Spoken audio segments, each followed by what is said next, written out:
We are live. Week 14 NFL preview. A lot to discuss. Week 14, of course, kicked off last night with a 44-30 Lions win over the Cowboys. Marcus, how are we doing on this fine Friday afternoon? I made it. I woke up in time. 15 minutes late in time for this show.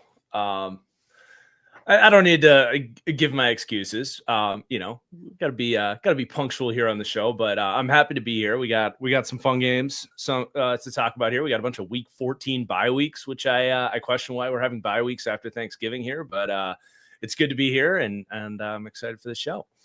All right, let's just go ahead and dive right in. And first game that we're going to break down today is we're going to go Seahawks Falcons. This is a game where, obviously there's a lot of 3 9-win teams in the NFC West, and the 49ers are, of course, in a bye this week. They're 9-4.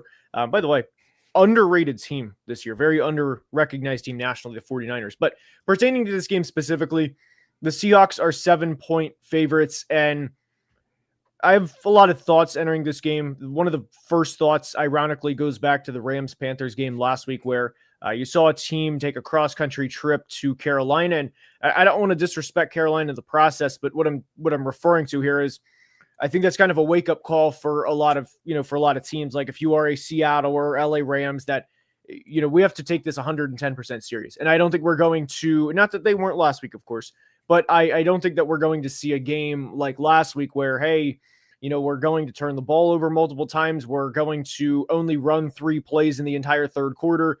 Seattle enters this game 4th in points per game, 3rd in points allowed per game. Their defense, they swarm to the ball. I mean, the speed and the physicality. I was debating between fast and physicality right there. The speed and the physicality with this defense plays, they're a Super Bowl caliber defense. And there was a play last week where DeMarcus Lawrence was completely out of the play. Like he was kind of like out of the play, sprints 10 to 15 yards down the field, forced a fumble. Seattle gets the ball back. And with Atlanta not having Drake London in this game, on top of their season already being over, and on top of the fact that the Raheem Morris / Kirk Cousins era can kind of be summarized as just one big underwhelming performance, if you will, / disappointment. Not surprisingly, I'm going to take Seattle on the road. And I mean, look, Kirk Cousins against this defense, I don't think Seattle is going to play with their food. I think Seattle wins probably something 27-17, somewhere in there. Seattle should roll in this game. Yeah, I'm surprised the spread's only 7.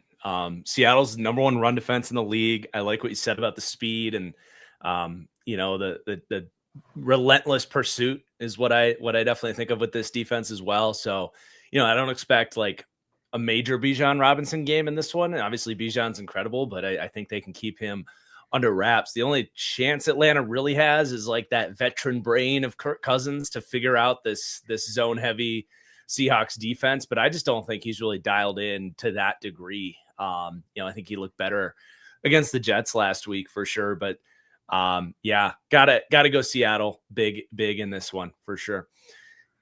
All right. For my first game, I have a huge AFC South battle. The AFC South, I don't know if we can say they're back, but they're here. I don't know if the AFC South has ever been great, but it is this year. It's very fun to see. We've got the kind of resurging Jags here against a Colts team that's looking to fight off like the kind of collapse that I think the Colts haters would love to, kind of dance on the graves of Colts fans if that were to happen, because there were definitely haters that said, this isn't legit, Daniel Jones, all that. I was hesitant to crown this team, a top 5 Super Bowl contender, but obviously what they were doing earlier in the year was insane, and they haven't had that same juice offensively. They've still been very good, but Daniel Jones, some more turnovers. You haven't gotten quite as many, massive Jonathan Taylor breakaway runs. And defensively, I think you got to have some concerns about this Colts team. So they've come back down, I think, roughly around the level of a team like the Jags, who are kind of on the climb. And this should be a really fun one. I think there's a pretty good chance at the end of the day that the winner of this game is in and the loser of this game is out. So you love those stakes. I do think with the Jags, not just being at home, getting a little nod there, they have some interesting matchups here. Their D line, and I've been hard on Trayvon Walker over the years, but most of his best games seem to come against the Colts. And I think it's for a reason, because when you look at the arm length, this is good football, nitty gritty scouting. Oh, yeah. Love it. You look at the arm length of the two tackles for the Colts. Typically, I will say arm length doesn't matter, but if it is going to matter, it's going to be against Trayvon Walker, who's got like 35-inch arms and the classic length profile. But Bernard Raymond, just under 33-inch arms, which is below the typical cutoff for starting tackles that teams look for. And then their right tackle was viewed as a guard coming out in Braden Smith, because he has 32.5-inch arms or less, depending where you see it measured. So we have seen Trayvon Walker be able to stick that bull rush against this team, and they've actually had a hard time handling that. And I think when Trayvon Walker is on, this defense takes a whole nother step forward. Josh Hines-Allen has been awesome and has also had big games against this Colts team too. So I worry that you might get some Daniel Jones turnovers in this game. The Jags have been a pretty feisty defense. I think the Colts will be able to do a lot of the things that they have success with and move the ball in this one. But can you get a couple of drives stopped either from a turnover or from those big sacks that can kill drives? That would be a big deal for the Jags. I think you got to keep this one under about 25 points or so because I just don't know that you fully trust the Jags offense. But they did look good last week against Tennessee. I think Trevor Lawrence is coming off his most consistent game in this Liam Cohen offense. I think they've really found something in Jacoby Myers.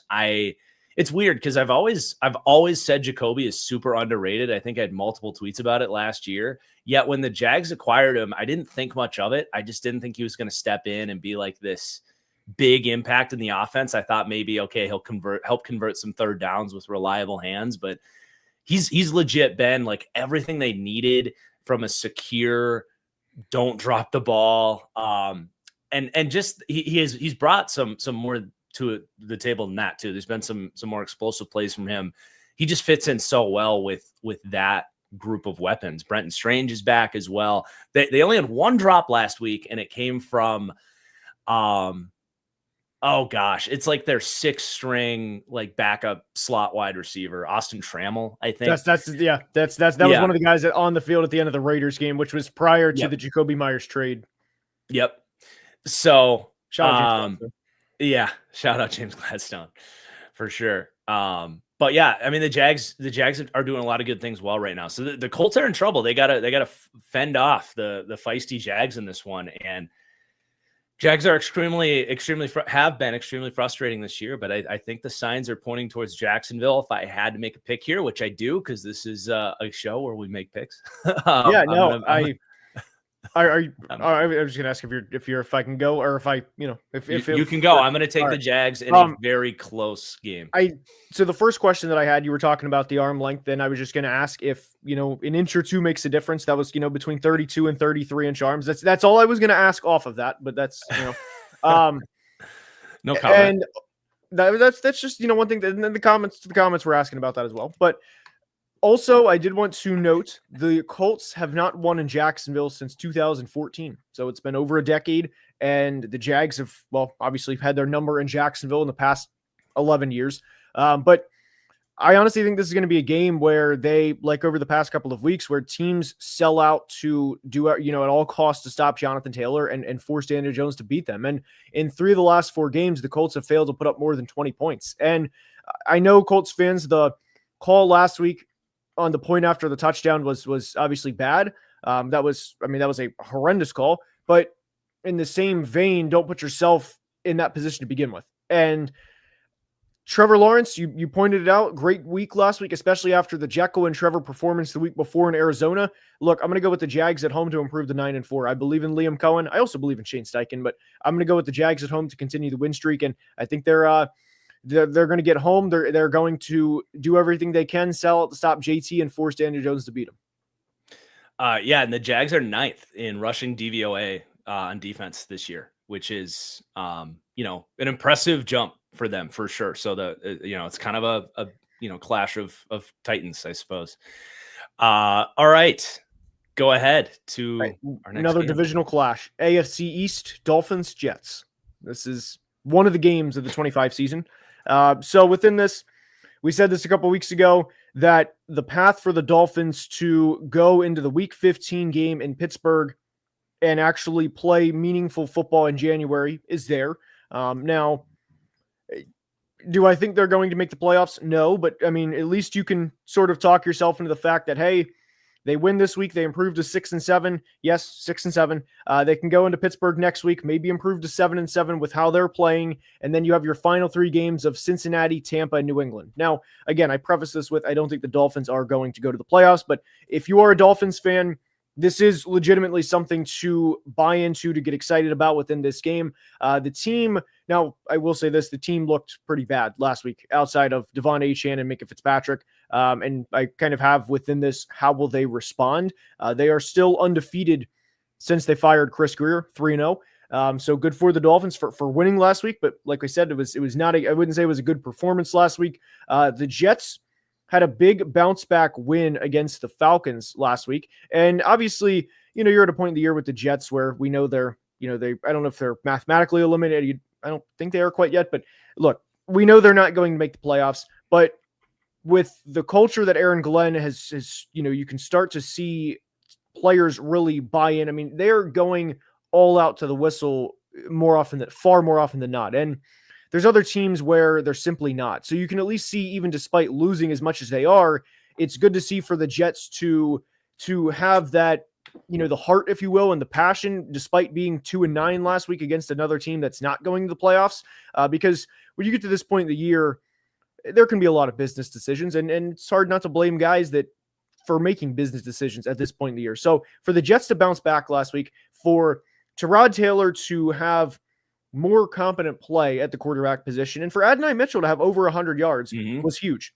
So within this game, I want to see the Dolphins, look, they're favored by 2.5. I want to see the Dolphins somehow bounce back a little bit, look not as bad as they did last week against the Saints. And again, outside really of Devon Achane and Minka Fitzpatrick. And I'd also like to see the Jets offense continue to have competent quarterback play. That way that we can have a, real evaluation of the receiving core outside of Garrett Wilson, who is still on IR. So that's the biggest thing within this game. I'm going to go something along the lines of Miami 24, New York 20, somewhere in there. But I do think the Dolphins are going to win. And honestly, I think there can be a lot to take away from this game from both sides, depending how it plays out. But those are the keys that I'm going to see in this game. I'm going to put you on the spot. Who has the better quarterback in this game? I'm going to say the Jets, if I'm being honest. Dude, if I'm Tua being looked honest. so bad last week. If I'm being honest. And has looked all year. But even though the Dolphins are winning games, like Tua continued to just he can't hit the broadside of the barn this year and the picks. Like, I actually genuinely think the Jets have the better quarterback in this game, which is insane. Achane was insane last week. These two teams are combined 7-3 record in the last 3 weeks, 4 weeks. 5. Yeah. Well, whatever number it was, I was just adding it up to make it sound good. Whatever range fit my narrative, you know how we find stats. Oh,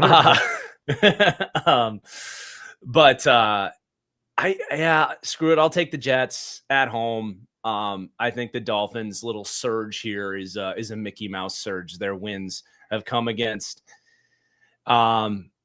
I forgot they did beat the Bills. They did beat the Bills in there. I forgot about the Bills win. So credit, I guess, on that one. But the last couple of weeks, Washington and New Orleans, I'll go Jets. But it's going to be a team of. I guess what I'm trying to say is these two teams should be trying in this one because they have been winning games, and I like what you said about the culture with Aaron Glenn. But a pretty meaningless game, division game at the end of the day. So we might get some good football here. I'll take the Jets at home. Big Breece Hall game, maybe. All right. Next up, I have New Orleans, Tampa Bay. So Tyler Shuck looked good last week. Anybody that, dared to dial up Saints Dolphins. He did have one interception in there, but I think you take the good with the bad for a young quarterback. At least he doesn't look like J.J. McCarthy. Just twisting the knife a little bit. Sorry. Look, I have, trust me, I have plans. Viking, you know what? If you're going to bring it up, Vikings video releasing tomorrow, 10 a.m. Be there, 10 a.m. All right. Eastern. You got it all covered. Oh yeah, I love it. we trust me. I can spin my way out of anything. I can spin my way easily out of this. Yep. You're a professional. So yeah, I do think the Saints are starting to get some things going here. Tyler Shuck, he looks, 26-year-olds, rookie quarterback. He looks like he knows what he's doing out there. The ball's getting distributed. He's making some really like anticipatory throws over the middle of the field. The Devon Vele trade that, I liked Devon Vele as like a little fun sleeper 26-year-old rookie last year for the Broncos. Even I mocked the idea of them trading a 4th-round pick for him. And hey, he looks really good in that offense. They have some annoying physical receivers over the middle of the field now with Vele and Jawan Johnson. Tampa has struggled with their linebackers defending that part of the field. So there could be some good play from Tyler Shuck in there. And from the Bucs perspective, I just would love to see their defense feel like a Todd Bowles defense again against a 2-10 football team at home when you've got the Panthers now breathing down your neck.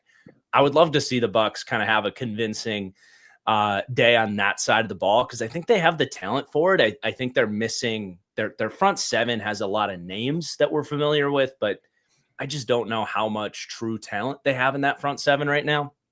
I think they're definitely missing Kalijah Cansey. So, you got to take the Bucs in this one. Obviously, they're 8.5-point favorites at home in a big game, but I do think this has some upset potential. The Saints have been keeping things close, and they're getting better as the year goes along. The last thing I wrote down is that Chris Godwin coming back, he looked really explosive and ready to hopefully take this Bucs offense up to another level. And Bucky Irving came back too. So it's go time for the Bucs, and you can't slip up this week.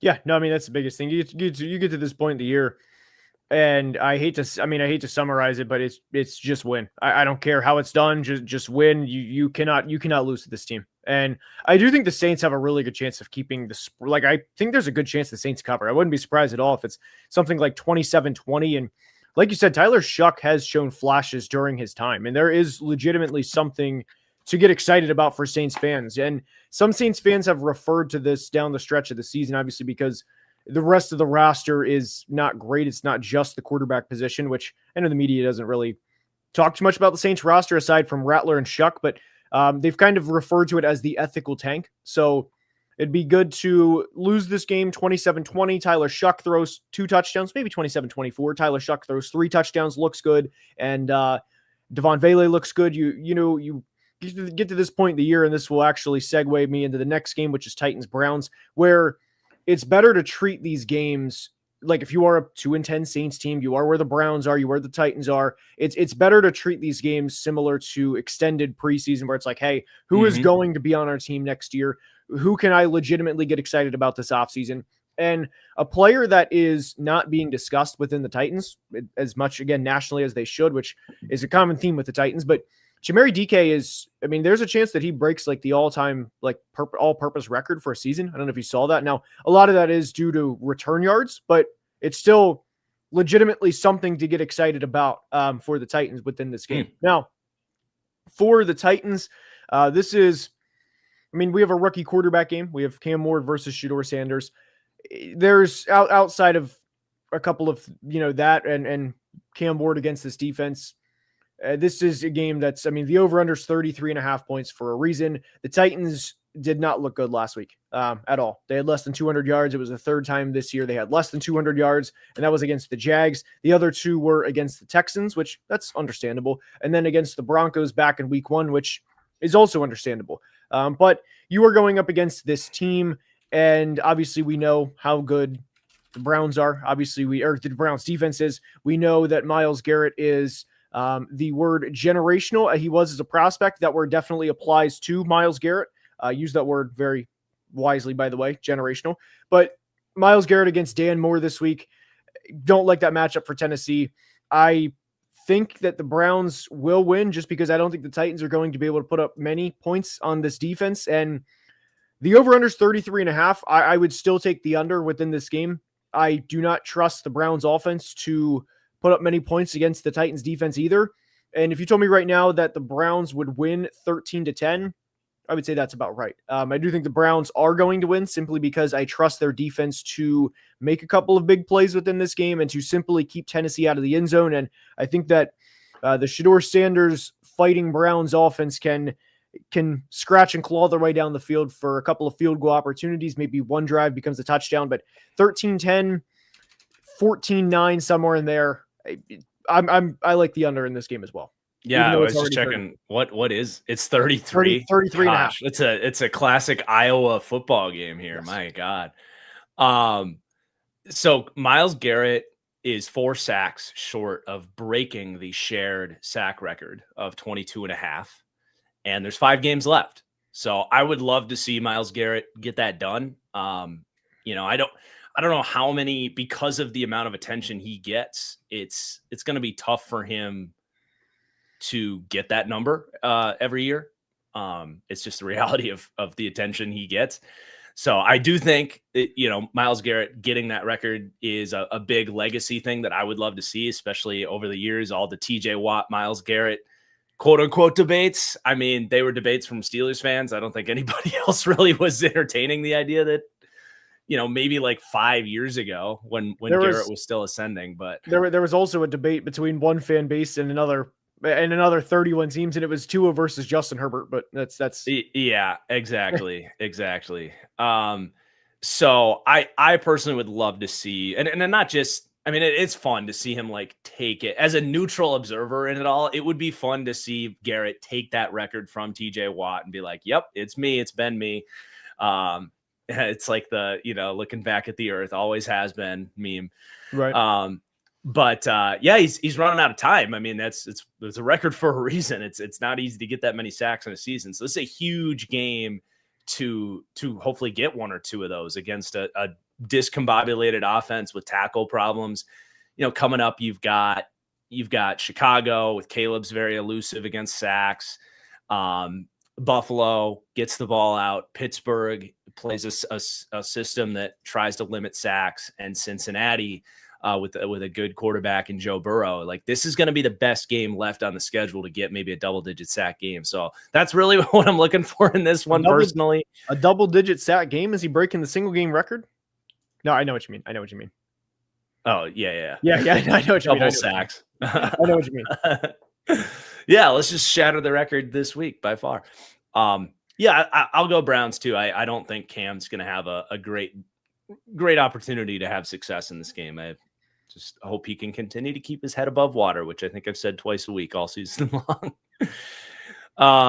All right, let's go to a very fascinating Bengals-Bills game. 2 teams that are kind of vying for their playoff life here a little bit. The Bills got a big win last week. They are in a much better spot, looking forward, but they can't really afford to slip up too many times. I think for them, getting to 11 wins is probably pretty important in the grand scheme of things. But for the Bengals, obviously, like, Joe Burrow comes back Thanksgiving and looks as good as he's ever looked once he got, reacclimated. I think the first quarter was a little sloppy, but second quarter on, that's as good as Joe Burrow's ever looked. The throws he made in this game, you had everything. You had the play extension, you had the vertical balls, you had the anticipation throws, you name it. So when he's playing at that level, you're going to have a chance to win any given football game. You really are. It's the, Bills fans are familiar with it in those games when Josh Allen is on. It's when Rodgers was on. All those elite quarterbacks, when Burrow's clicking, he's on that level. And then the Bengals defense obviously needs, ideally, to give them a little bit of support. And they last week kind of came alive a little bit with Burrow out there. There might be a little something to that, a little motivation factor with your quarterback back. But the D-line, Miles Murphy and Joseph Asai kind of coming out. I can't say coming out of nowhere, because those guys were like talented draft prospects, but haven't really given much to this team realistically. Osai's had some moments. Miles Murphy is flashes few and far between. But those guys stepped up against the Ravens, and the Bills should be getting their tackles back. But you do have, his name's escaping me. The right tackle's coming off a shoulder injury. Spencer Brown. Spencer Brown. Thank you. We'll see how healthy that shoulder is, but can the Bengals recreate something defensively against a Bills offense that is soul searching right now? Teams have collapsed the field on them. They're I think shrinking the field because they don't respect the Bills' vertical passing game, and I don't know why you would with those receivers. I think their inability to continue to adapt and expand this offense after last year, that was my question on this Bills offense, was like, where's the verticality?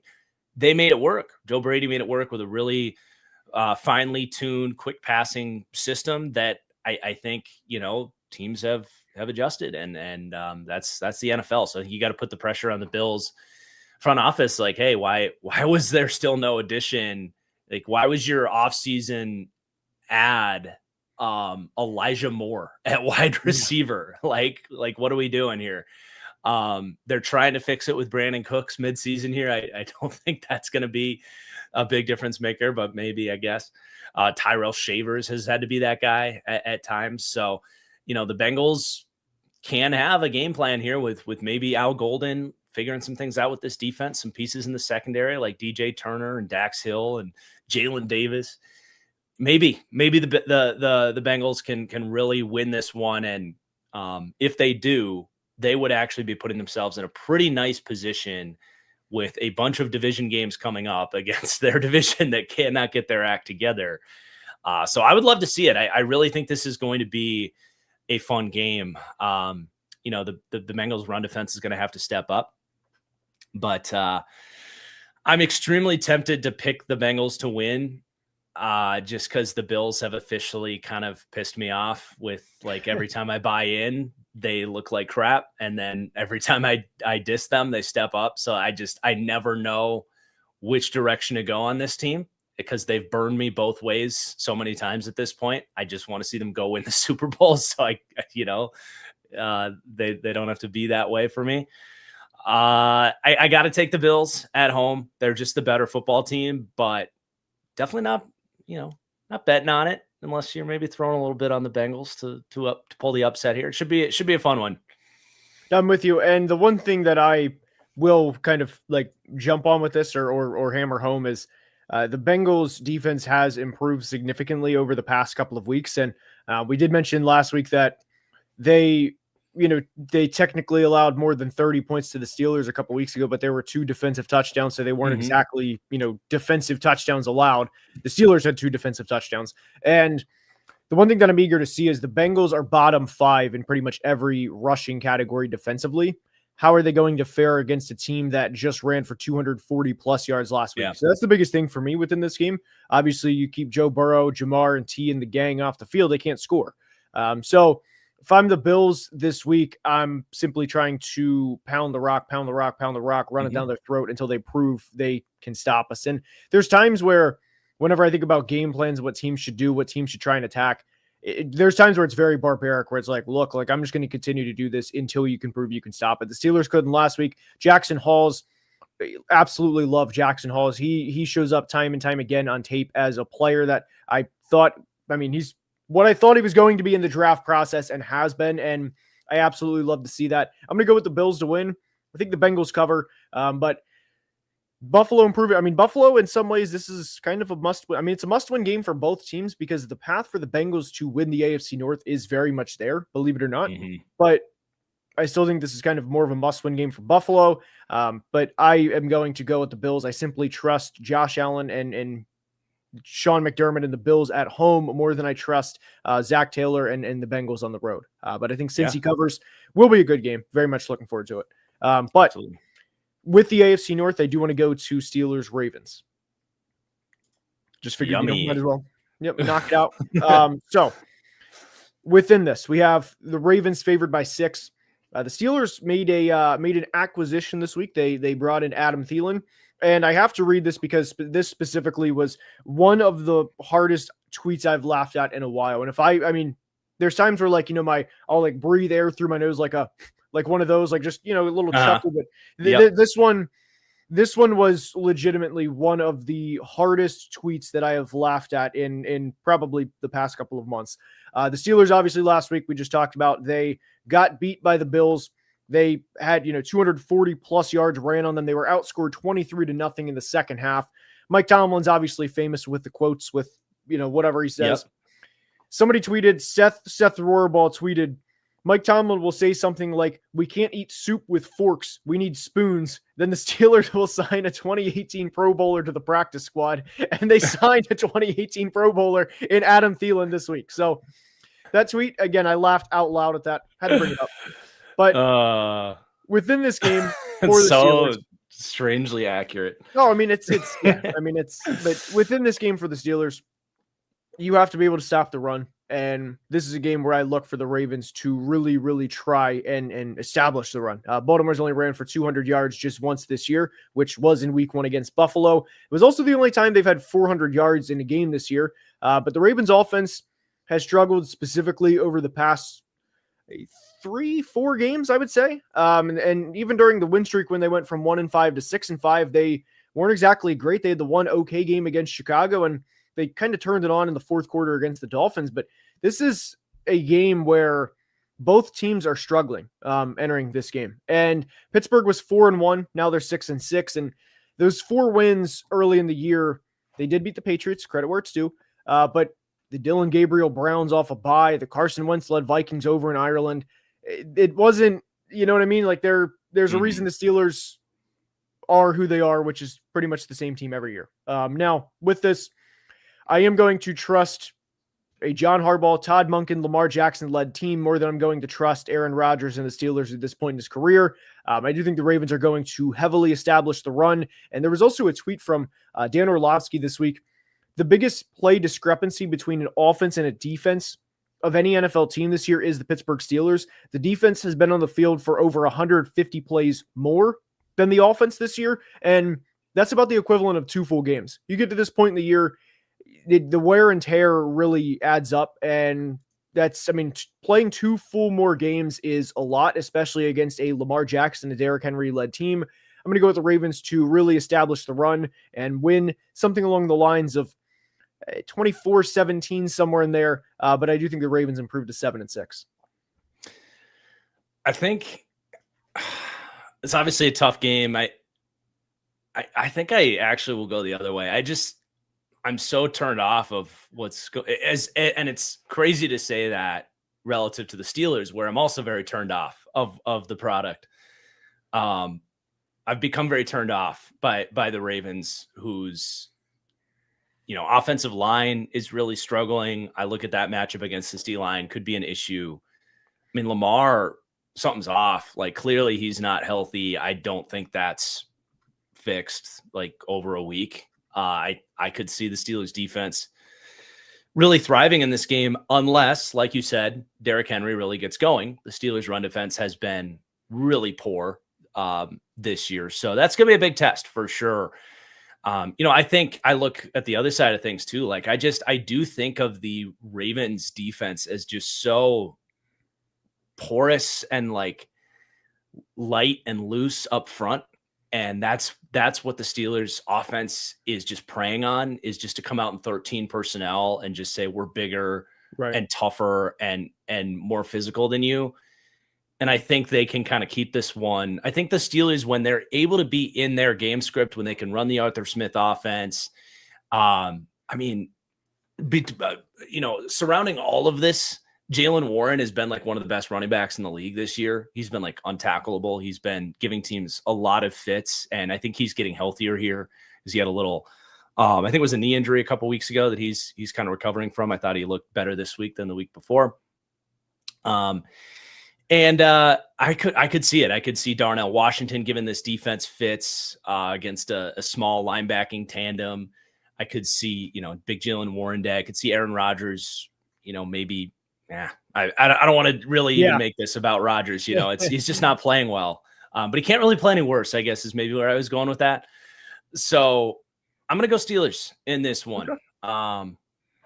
I think I just like the matchup with the trench play in a gritty AFC North game. I think that's ultimately where games are often decided more often than not, I should say. So I'm going to lean Pittsburgh. I expect this to be a very, very gritty game. And if there's a bold prediction, I wouldn't be surprised if neither quarterback throws for more than 30 passes in this game. Like, it's going to be very much ground and pound. And I do have a super chat from Coffeeholic. He says, "Go Ravens! The fire Tomlin chance must continue." And if the Ravens run for anything close to what the Bills did last week, and with the highest paid defense in the NFL, then the chance will rightfully continue. Very, very different style running backs. The speed of James Cook against that old defense, right, versus kind of the physical, grungy Derrick Henry. It's obviously Henry has breakaway speed, but it's a very different style. I think it could lead to a different result for the Steelers run defense, I think. But we'll see. I wonder if both quarterbacks make it through this game. On the field for the end. Both guys really banged up right now. All right. Let's do. Is it time? I have one little. Yeah, it's time. Let's do it. Okay. Let's do it. What a game. Time. Speaking of this, by the way, I have a super chat that's just regarding this game. They said Toyotathon Jordan Love is greater than Prime Brady. I'd love to see the numbers on that, because there might be an argument. Yes, Toyotathon is here. The Packers coming off a huge win against a Lions team that maybe isn't so bad, by the way. Looking pretty good last night.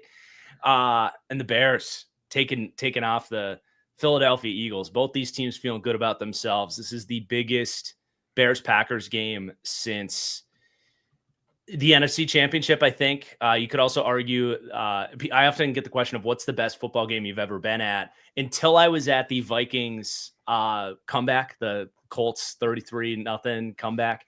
Until I went to that game, my answer was there was a Week 17 game, which for the kids out there, they used to only be 17 weeks in an NFL season. There was a Week 17 game. It was one of those Rodgers, like, he missed some time seasons, and then he came back and tried it, kind of like what the Bengals are doing right now with Joe Burrow. It was one of those years for the Packers. And there was a Week 17 game between the Bears and the Packers, and Rodgers had a vintage game-winning moment, rolls left, hits Randall Cobb. That was another huge game, because that was for the division between these two teams in Soldier. So there's been just a couple of, like, high leverage games in the last 15 years or so between these two teams.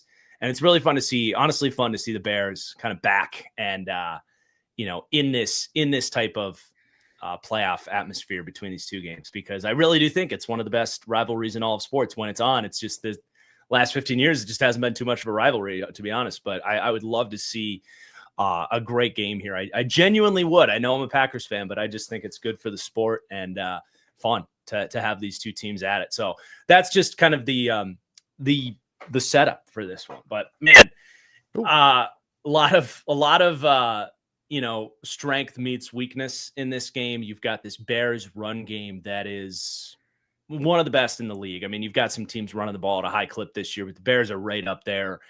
Got to be impressed by DeAndre Swift's a player I've been hard on, but he freaking put his head down, ran hard, physical between the tackles at times. That's a difference maker if you can get that from him, plus Kyle Monangai. And this offensive line, like, that's going to be a test for the Packers and their run defense. No Devontae Wyatt. I don't know if that makes a major difference for their run defense. That's not really his game, but you're having to put another backup in there. That's never good. So can the Bears come out and just assert their dominance, just like they did against the Eagles? That's going to have to be their path to winning this game for all of the feel-good things for the Bears this year. And there's a lot to feel good about. Their passing game has still been a bit of a roller coaster. And I think if the Packers are able to stop the run, I don't know how close this game is going to be unless you get some of those vintage, that have turned into vintage Bears turnovers to keep these games close at times. We'll flip over to that side in just a second. But I do think if the Packers run defense can show up in a rivalry game in Lambeau Field, sometimes these teams, it's like, yeah, on paper, they really struggle against the run, but it's defending the run is also just especially in cold weather football. Sometimes it can just be about how bad do you want it, right? And if the Packers defense shows up and they want it in this game, you can slow down any run game. And I just don't think this can turn into a Micah Parsons fest with the left tackle situation for the Bears. Roma Dunze is out. It's a huge deal in this game because I think I've said this a million times, but if you're going to test this Packers pass defense, it's to hit the top of your drop, throw a back shoulder, throw a hitch, throw whatever it needs to be go straight at these corners and force them to make plays. They've been the opposite of the Bears corners where the coverage isn't always tight, but when they're in position to make a pick, they will get it more often than not. Very polarizing assessment of these two secondaries, I think, in this game. So I think not having your best go-to ball winner is a big deal. I think Holston Loveland could be a big deal. How well the Packers defense can defend him. We'll see who's out there at linebacker for Green Bay. I actually didn't check if Quay Walker is active. I assumed he would be, but I'm curious if they go with Elijah McDuffie. Isaiah McDuffie. Sorry. He's just outplayed Quay Walker, and I would hate to see this Packers defense go with the guy they drafted over Elijah McDuffie here, who was a big part of the Packers shutting down the Lions run game last week. So that would be a big mistake in my opinion. So then you have obviously Jordan Love going against this Bears defense. I think, they've been playing great, and all the Jordan Love haters have had to be pretty quiet in recent weeks. I think Jordan Love is constantly trying to fend off the idea that he's Jameis Winston 2.0, which has always been a ridiculous comparison. But I will admit, like, there are weeks, a couple times throughout the season where he makes a mistake where you're like, yeah, Jameis would do that. So you don't want that in this game against an opportunistic Bears defense. If the Packers can take care of the football, I think they're going to have plenty of success in this game. I think there's a big reason they're 6.5 point favorites. I think it's because of that side of the ball, especially Vegas being the sharp market that they are, as consistent as the Bears have been at turning the football over. The analytics, the math tells you that's going to come back to earth, and the Bears have continued to defy those odds. But that's to me is why that spread is what it is. They're anticipating the Bears not getting 2 turnovers, which they've basically gotten every week on this winning streak. And what does this Bears defense look like against a well-equipped Packers offense? That would be the concern in this one, I think. So I am going to take the Packers. I think they can slow down the run enough, but they got to be careful, man. I don't agree with the 6.5 point spread. I'll say that. I think this should be probably a 3.5. And I think the Bears, if they can run the ball, will win this game. But I'm going to take the Packers. I'm excited for this game, man. 425. I'm excited. Ben Johnson took his shirt off last week after the game. Look, the Packers, I worry about the run defense because the Bears last week, they went into Philly. They walked in their trap. They took over their trap. The Packers, you mentioned the point about the Bears turnover on defense. However, I would also say that, the Packers only turning the ball over 7 times all season. I would also there's going to be a game where they have 2 turnovers like they did against the Panthers or like they did against the Eagles. And Nashawn Wright's having one heck of a season. He had the big play last week. Trayvon Diggs 2.0. Yeah, the Bears have been opportunistic. I want to take the Bears so bad. I want to take the Bears so bad. Hey, and by the way, I do have one thing to push back on. You said it hasn't been much of a rivalry.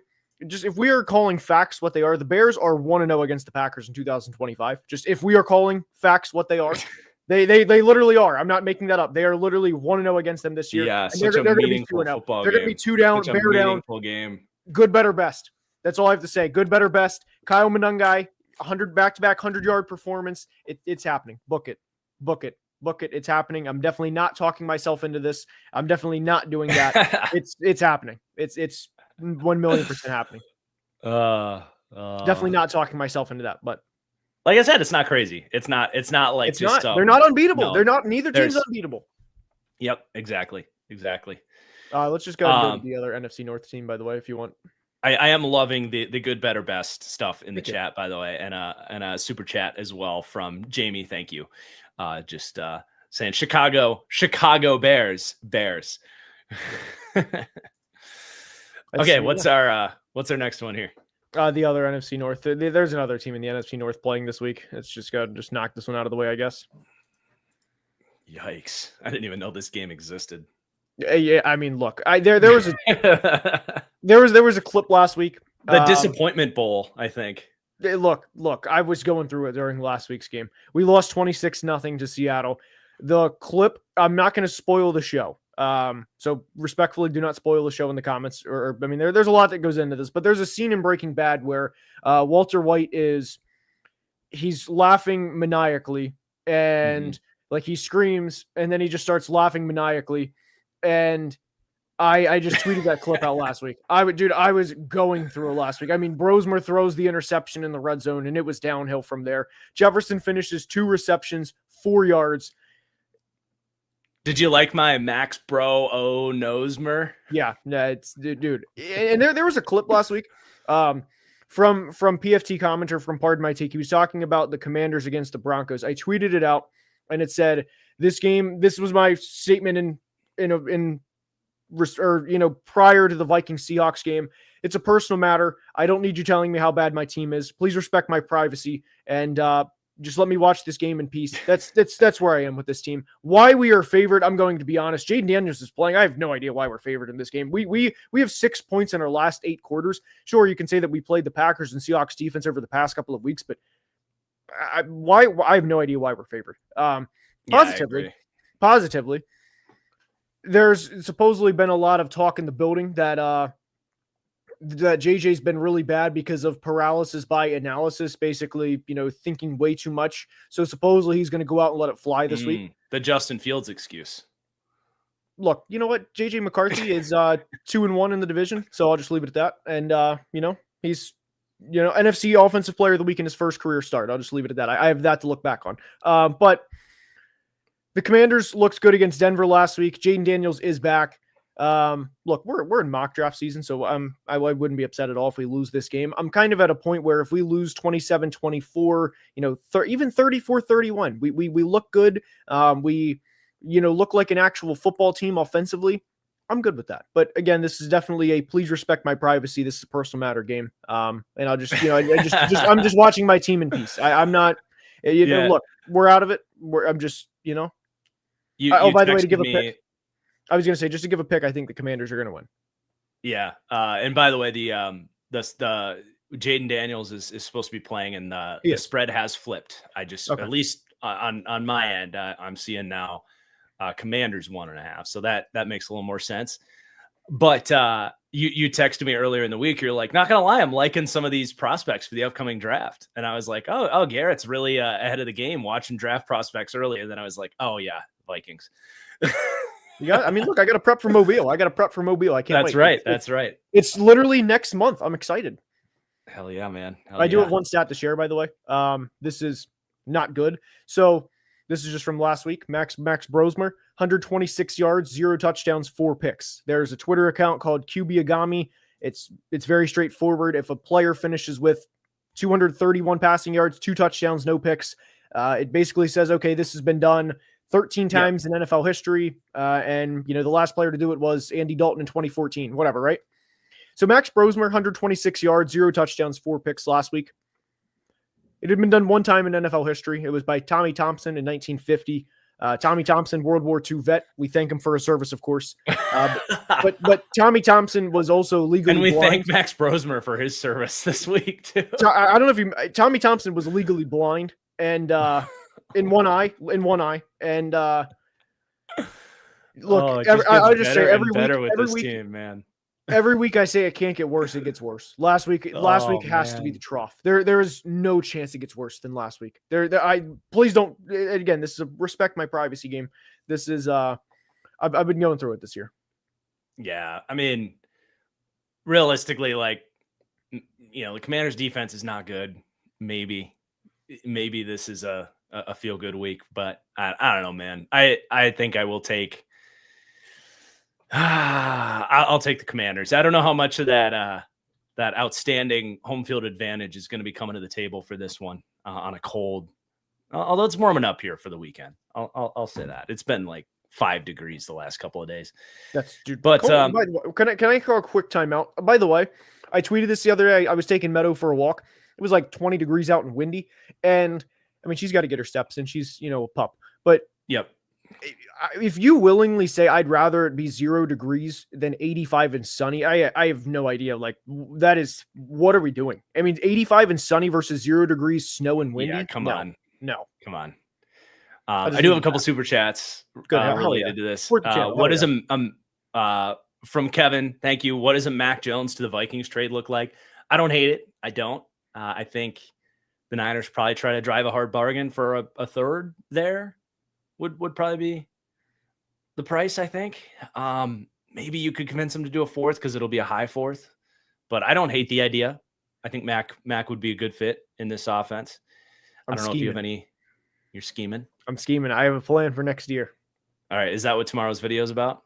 There's several options discussed within it, but there's one. Great. There's one big home run, grand slam. All right. Okay. Tom Brady comes out of retirement. He would literally be better than what we've had. For sure. And then Arlo also says, I know you're going through Garrett. It always gets better, brother. It can always get worse. It can always get worse before it gets better. Somebody just asked if I wanted Tua. No, I do not want Tua. Tua is not an option. Tua is not an option. My God, no. That would actually be worse. Give me a season. I would say give me a second full season of JJ McCarthy than one of Tua, if I'm being 100% honest. Oh, yeah. No, that's for sure. There is a Broncos-Raiders game this week. That was the one I had written down before Packers-Bears. I actually didn't, because as you guys know, I was late for the show and my notes were hastily prepared. I didn't actually write any notes down for this game, but we can talk about it if you guys want. I mean, Raiders fans, I don't think they want to talk about it. But the Broncos are one of these teams that, and I don't know if you can even say one of these teams because they're a very unique team in this sense, but they drag you into their slop, whether you're a great team or a bad team. And these two teams played a couple weeks ago, and Raiders should have won that game. They really should have won that game. So there's no guarantee that Denver wipes the floor with the Raiders, but they absolutely should. They're 7.5-point favorites in this game for a reason. The Raiders do continue. We keep saying that it can only get better. Well, it has continued to get worse for the Raiders. It feels week after week. They should have nowhere to go offensively against this Broncos defense that has Pat Surtain back, who I think was out when they played last time. Yeah, I mean, just Bo Nix, please don't give us reasons to meme you this week and just take care of business. And that's all I got. The Raiders are an unwatchable product right now. I am ready for some shakeup. I don't really have any interest in another year of Pete Carroll in this thing. It's just one of those wasted seasons. Wipe the board clean, start over. I would at this point trade Max Crosby. I would just you got to get assets. When you're talking about a team that it is, especially on defense, it is Max Crosby and nobody else. Yeah. It's just, there's just no reason to have that player at 28 years old when you can get multiple picks and a bunch of cap space for him. I'm with you. And I also want to say this, Raiders fans, I'm going to say this year, over the past couple of weeks, we've put up I'm kind of making this about me, but it's about the Raiders as well. We've put up 6 points in the last 8 quarters. Every time I get on, it's 9 this, 9 that. It's just punch in the face jokes all the time. I just want to apologize to Raiders fans, Jets fans, Browns fans that constantly get, at least we're not the Raiders, at least we're not the Jets. I'm sorry, guys, if I've ever said anything like that. Left hand up, it sucks. One season of this, I'm done. Yeah, look, there's nothing I'm going to say about the Raiders that you guys already haven't heard. I'm also the one thing that I will say, I am frustrated that there's been quotes in the media about the Raiders not playing their rookies because something to the effect of, and I'm paraphrasing, but we want to see the rookies act like they want to get out there and play in practice or something. Yeah, as if oh man, the starters are really just doing a great job in front of them. Play Jack Besh. Jack Besh having 15 targets on the year is a joke. That is the one big gripe that I have. Forget how bad the team is. That is the one actual gripe I have. Meanwhile, they're just trotting Ashton Ginty out to his grave every literally. week. Yeah, So We did get the weekly super chat from Monty. Monty's goated this year, and I got to give Monty credit. He's not just out here talking. He brings better Broncos analysis than me some weeks, and this is good stuff. It's something I was actually thinking about with this team, but I love this. So most analysts miss that Bo always performs at the end of half because Oregon ran a ton of hurry up. Sean snapped at reporters for asking about using more tempo before, so may see another conservative game plan that makes it rough. Is there? Yeah, that's it. Got it on the screen. So, I can do that. That's cool. Huh. You learn something new every day. All right, new feature coming to the stream moving forward. I love it. Yeah, I can put that up for a second. But I have thought about this. The Broncos remind me a little bit of the Packers a few weeks ago when I was talking about they need to just abort a lot of the annoying early down gimmick stuff, just tear the Band-Aid off and just go to drop back passing game. Even if you have a quarterback, I think Love is better than Bo Nix, but similar idea where they're, two highly hated on QBs that if you say, we got to open up the passing game, people are going to be like, yeah, but your quarterback sucks. You shouldn't do that. It's like, well, you're only making things harder on them by putting them in third and long situations. Totally agree with the Broncos. Their offense to me has been at their best, especially now that J.K. Dobbins is out. Their offense is at their best when they go 2x2, 3x1, and just go drop back passing game. And yes, I think the up tempo certainly helps as well. So I think there's been points of frustration with Sean Payton's overall offensive philosophy for me. I think you have a large variety of weapons. And last week when they were able to get Evan Ingram going too, like what happened to that addition, right? That was supposed to be a big deal this year. And it's like, well, yeah, if you use them the right way and just go drop back passing game and use them as a mismatch problem. I would also say and 10-2 prevents, look, 10-2 prevents a lot of criticism, but there's been a couple of times this year where the Broncos have kind of gotten games they shouldn't have. This is really, really like nitpicky stuff, but early in the year, there was like a 4th and 1 or something. It was against the Titans. It was like 4th and 1 on the Titans 38-yard line. And instead of going for it to ice the game, they punted the ball for like a 25-yard punt. Now, obviously the Titans are the Titans, but it was more of like, why don't we just like go for it and just end the game? And they were already up 8 points. So it's like the in-game decisions at times, I'm going to be honest, that is something to pay attention to as we, as we get into January and as meaningful games are being had. But for this game specifically, it is what it is. Yeah. There has been some pushback, by the way, on my chat. There's been a lot of, I can't wait to see the smile. I can't wait to wipe the smile off Marcus's face on Sunday about the Bears Packers. Oh, I have, look, we can take a minute here. Sure. Let's put the Bears Packers logo back up just so everybody knows. Yeah, let's just do it again. I mean, this is what we're all here for. Part 2, because I do have a super chat real quick. It says, I missed Bears Packers preview, but please tell Marcus that the Packers will get dog walked, and 2, that if he brags about owning, that he's like bragging about beating up a toddler. I told him that the Bears are literally 1-0 against the Packers in 2025. Yeah, no, it's the perfect like setup for the Bears fans where it's like, if we lose, like, oh, well, we'll get you, like, we're going in the right direction. If they win, it's like full steam ahead. But no, I fully admit, like, I have set myself up to come off as a Bears hater. I genuinely do like the Bears. I own a Walter Payton jersey. I have a lot of family that are Bears fans, and I mean, it's fun. It's like a fun rivalry, but I don't have any animosity towards the Bears.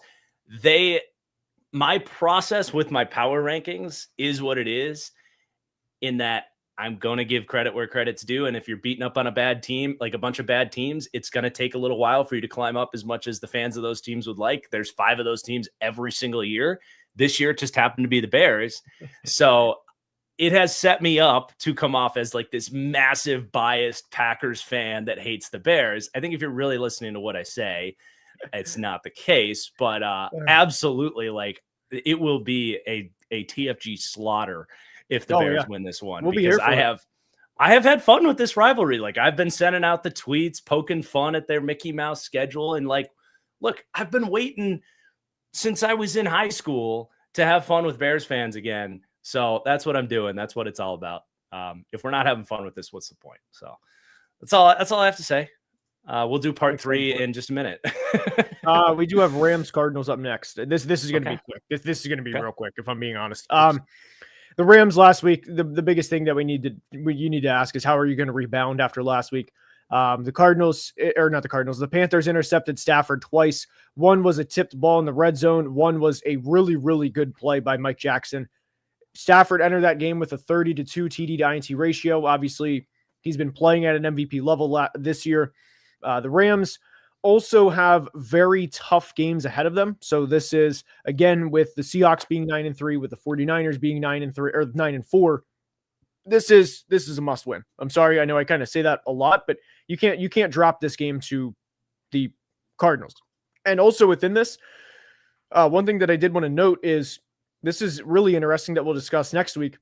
The Rams play in week 15 and 16. They play the Lions and Seahawks in 5 days. They play like 2 Thursdays from last night. They play the Seahawks. So get your ice pads ready. Yeah, that's so it's, they play the Lions and Seahawks in twice in 5 days. So the question that I have is this a look ahead game? But with Arizona, they've lost 4 in a row. They've lost 9 out of their last 10. Believe it or not, this was a 2-0 team at one point.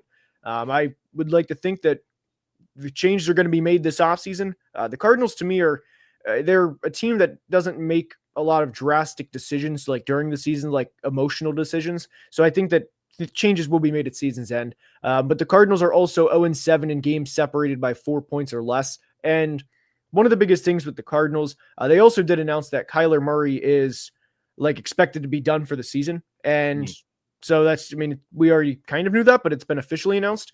The biggest thing that I would say for the Cardinals is, with Jonathan Gannon as your head coach, and Jacoby Brissett as your quarterback, even Kyler for that, well, not Kyler, but Jacoby, and we'll more so focus on Gannon here. You are multiple tiers below, already behind the 8 ball, behind McVay, Shanahan, and McDonald. Yeah. They are tiers above. This is a game where for the Rams, it's just look, don't look ahead, take care of business, don't play with your food, win and move on. Sorry, Cardinals fans. Yeah, I wonder if the Cardinals might try to poach Chris Shula, kind of knock the Rams down a tier. Yeah, makes sense. And, I think if there's a guy in this cycle that could be a Mike McDonald, one of those tier 1 coaches, he would be the guy. So I wonder if this is a Chris Shula tryout game, maybe. It's very fair. I want to ask you about the Kyler situation. Are you on the team where it's yep, Kyler's definitely out of here? That's not really. I am. Yes, you are. I am. Yeah, it's such a tradable contract, and not only that, but Kyler, again, you have to go up against.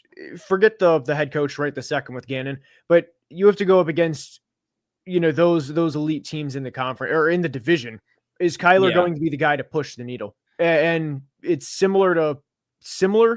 Although Kirk was better in my opinion, but it's similar to those discussions that we used to have with the Vikings. Yeah, but Darnold, Purdy, a 38-year-old Stafford, I don't think you're that. That is fair. I think it's just it's for me it's a much harder decision than I feel like I'm on an island. Hold on, guys.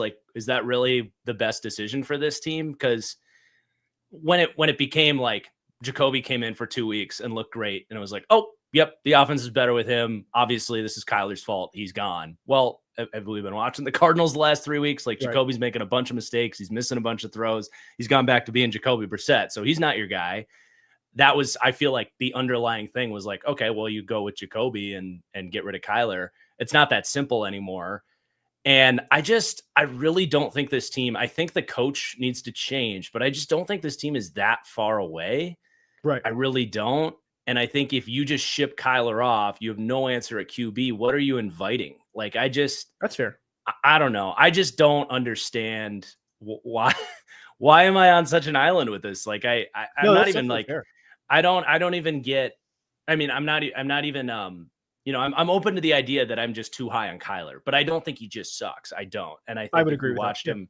I think if you watched him earlier in the year, the receivers really were letting him down. And I don't think he was that bad. I don't think he was this wasn't what Tua is doing, or, this wasn't a complete train wreck under him. There were some missed throws for sure, but Marv's also been out all year. Like, I don't know.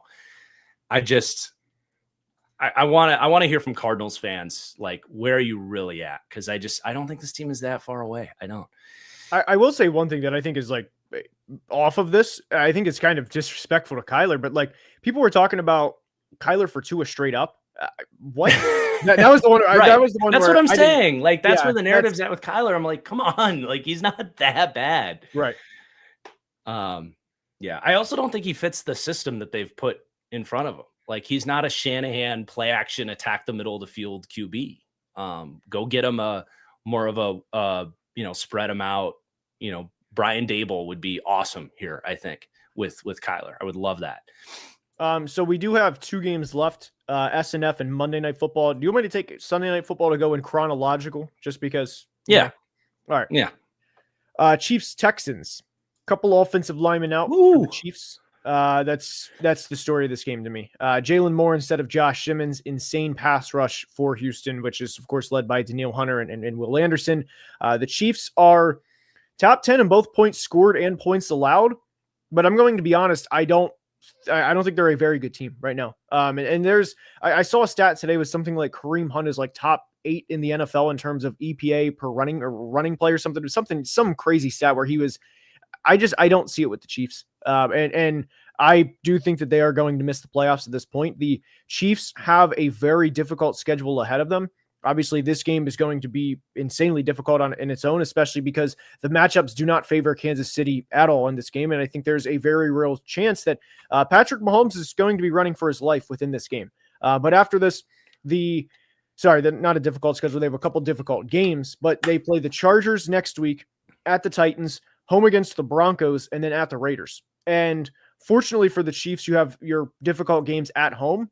But guys, pass rush travels. And I really worry about, like I said, that's going to be the biggest one is the Texans pass rush against the Chiefs line, especially with backup offensive linemen in this game. And I think it's going to be lower scoring. And I have not picked against the Chiefs many times at Arrowhead in the past, 7-8 years, understandably so. But I really think the Texans go on the road. They improve to 8-5, and the Chiefs fall to 6-7, and unofficially will be eliminated from the postseason. Yeah, I think if if the Chiefs lose and the Jags win, that feels maybe like the dagger, because I know the Jags have a tiebreaker there because they beat them. I mean, as you were talking, I went and took the Texans I did a little 50-50. I took half of the bet is on the Texans to cover the 3.5 point spread, which I disagree with. I think this is pretty much a damn pick'em game with this matchup. And then the other half is the Texans to win straight up, which is massive payout. So I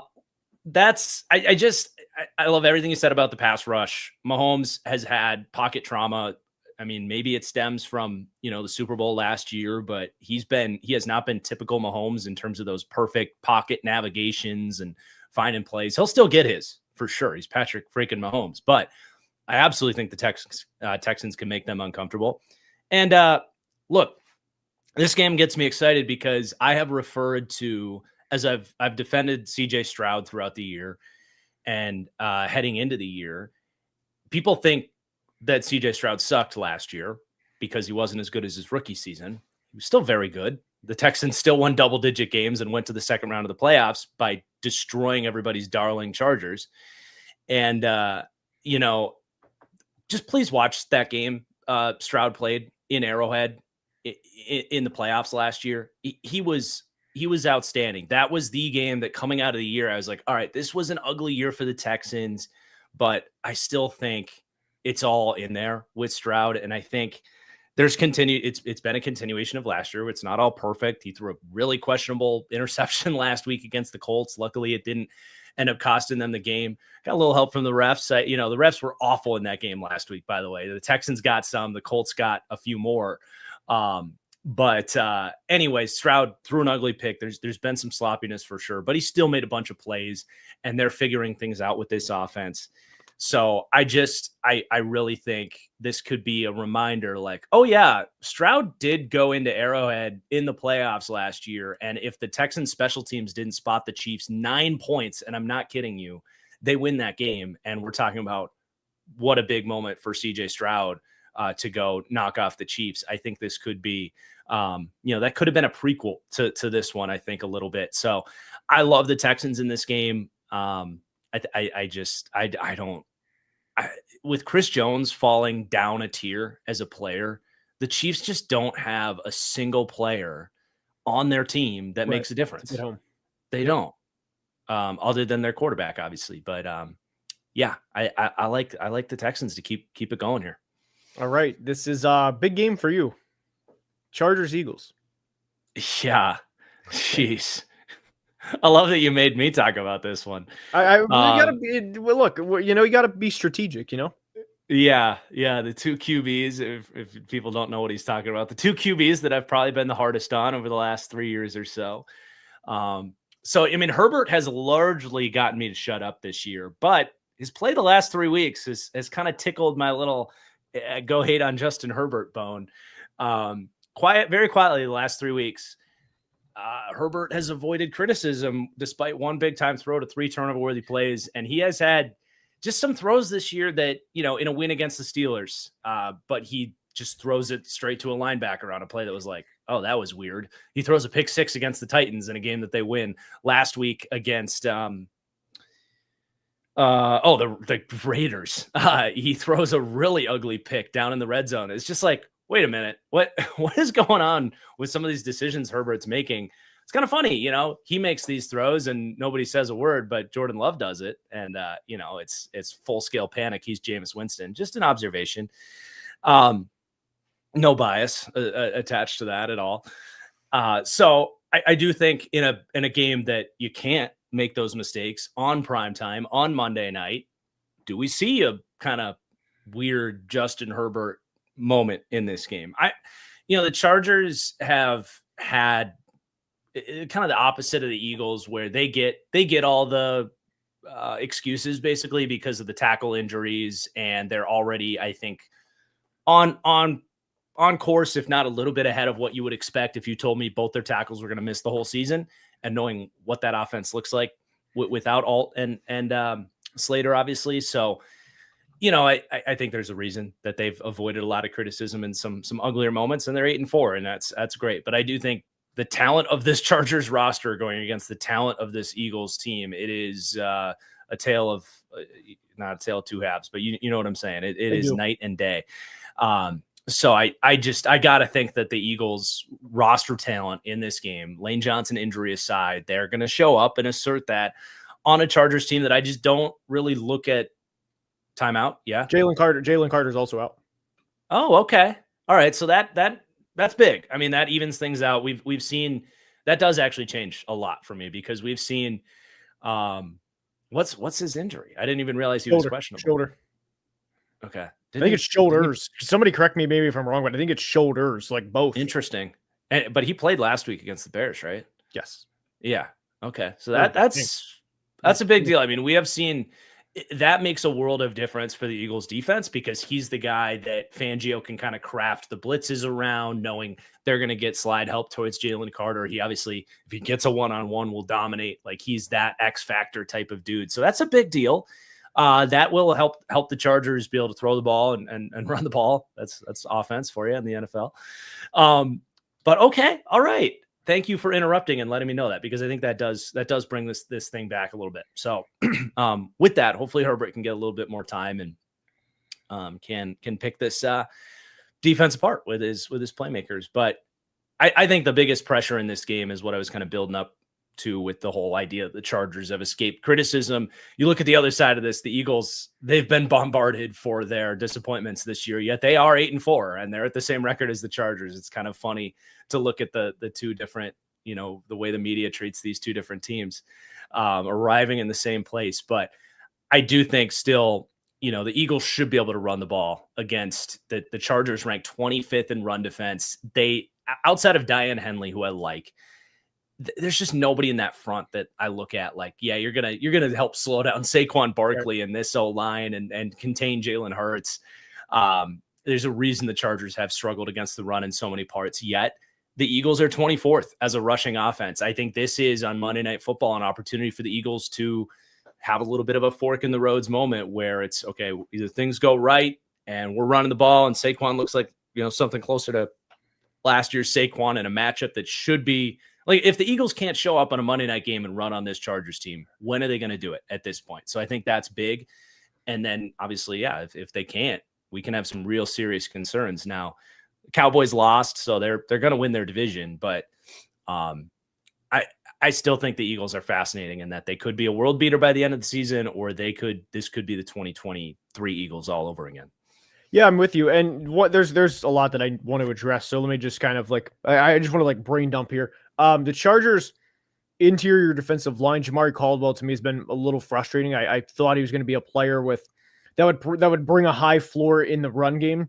Not giving up on him just 12 games into his career, but it's been a little underwhelming for what I expected from him.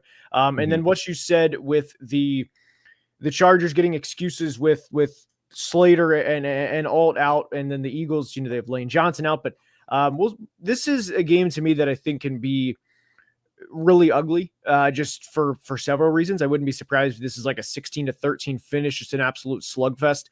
And I do have a super chat from Kelly, and he says, "Can you talk Herbert versus Lance and how the Eagles defense can respond to both?" And because I don't know if you saw this, but Herbert had surgery on his hand. There's, he's he's not going to be 100% within this game. It's his offhand though. They were making a big deal about Aaron Rodgers and all that. That's all I'm going to say. Yeah, I get it. But I remember like Jordan Love last year. This has nothing to do with the Jordan Love thing, but it is what it is. Yeah. No, it's relevant. It's relevant, right? It's relevant. Was that this year or last year? It was this year. He had a hand surgery, like he had a broken hand coming in. It was just like, yeah, we'll get it fixed up. Like if there was a game next week, he'd be playing. I think he's got it, like it's his fingers. So they just have surgery, fix it up, put a sling, because Rodgers, it's his wrist. That's a little bit different than fingers, I think he's gonna be fine. I don't think it's gonna make a big difference. They'll give him some Novocaine and wrap that thing up, and as long as he can hand the foot, like I think he'll be able to catch the snap just fine, and he'll be able to do the handoff just fine. I think it'll be all right. I will say if Trey Lance plays, then even with Jalen Carter out, I don't like Trey Lance against a Vic Fangio defense. No. That's your one sentence summary for Trey Lance. Like if he plays, good luck. Genuinely good luck. There was also some Eagles fans that threw eggs at Kevin Patullo's house this week. So I don't know if we're most accurate throw he saw all week. You said it, not me, But we'll see if the Eagles, have more of a passing game. We'll see if they can get something going. Saquon, look, the whole 2,000-yard regression is always frustrating to me because in theory, if you have an 1,800-yard season or a 2,000-yard season, you should not be expected to go back to back. And where I'm going with this is obviously Saquon has not been the same player. You can watch with your own two eyes and see that, but I refuse to believe that he has fallen off like this much as a player. And I feel like there's going to be at some point just a game where he has 120 yards and he looks really good. And I will say that if there is a game that it makes sense, I think it would be this type of game, because the Chargers, like you said, they're not great against the run defense. Kevin Patullo, I'm really eager to see how the Eagles specifically game plan with this, because there's a lot of things not just going on inside the building, but now we have conversations about what's going on outside the building within Philly. But with this game specifically, I'm still going to go with the Eagles to win. I think that they are, like you did point to one, or you pointed out at one point, that they are simply a more talented roster, and maybe there's a fire lit underneath the Eagles this week that we finally see something. But I did also like the fork in the road where it's, hey, we are going to get a really good game, or we are going to get 2023. I think it's going to be one or the other. And I'm going to go with the fire under, and I'm going to go with the Birds to win. It's going to be close, but I still think Philly comes out on top and improves to 9-4. Yeah, I love getting Saquon in your daily lineups this week, rushing yards. I think he's going to have a big one, and the most likely outcome in that fork in the road scenario is Eagles get right. Chargers maybe fade away a little bit, maybe running into some trouble down the stretch here, but it's not a guarantee. That's for sure. All right. Well, that will wrap up the Week 14 preview. If you are watching, please like the stream. Please like Mark's stream. It helps tremendously with the almighty 2 algorithm, and it's also very much appreciated. So until next time, please be safe and have a great day. Love you guys.